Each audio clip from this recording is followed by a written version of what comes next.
Liquor scam లో ఆప్ chief Kejriwal ఇవాళ జైల్లో లొంగిపోతారు. కోర్టు ఆదేశాల మేరకు మధ్యంతర బెయిల్ గడువు ఇవాల్టితో ముగియడంతో మళ్లీ జైలుకెళ్తున్నారు.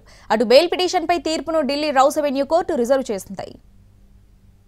ఢిల్లీ ముఖ్యమంత్రి అరవింద్ కేజ్రీవాల్ కు ఊరట దక్కలేదు. మళ్లీ జైలుకు వెళ్లక తప్పడం లేదు. ఇవాళ మధ్యాహ్నం జైలులో లొంగిపోనున్నారు. కేజ్రీవాల్ దాఖలు చేసిన మధ్యంతర బెయిల్ పిటిషన్ పై తీర్పును Delhi rows avenue court reserve చేసింది. ఈ నెల 5న కోర్టు నిర్ణయాన్ని ప్రకటించనున్నది. సుప్రీంకోర్టు ఆదేశాల మేరకు ఆయన ఇవాళ తిహార్ జైల్లో లొంగిపోతారు. ఆరోగ్య కారణాల వల్ల కేజ్రీవాల్ మధ్యంతర బెయిల్ను కోరారు. పీఈటీ, సిటీ స్కాన్తో పాటు మరికొన్ని పరీక్షలు చేయించుకోవాల్సి ఉందని, ఈ పరీక్షలకు 7 రోజుల సమయం పడుతుందని కోర్టుకు తెలిపారు. మద్యం పాలసీ కేసులో ఈడీ కేజ్రీవాల్ను అరెస్టు చేసిన తర్వాత ఆయన 7 కిలోల వరకు బరువు తగ్గినట్లు ఆమ్ ఆద్మీ పార్టీ తెలిపింది.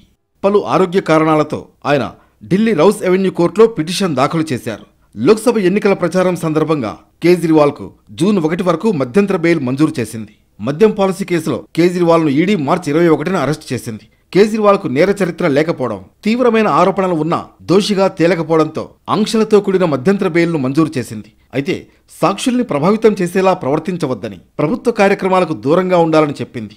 50,000 పూచీకత్తుపై బెయిల్ ఇచ్చిన కోర్టు జూన్ 2న తిరిగి జైల్లో లొంగిపోవాలని చేసిన ఆదేశం మేరకు ఇవాళ కోర్టులో లొంగిపోనున్నట్లు ప్రకటించారు.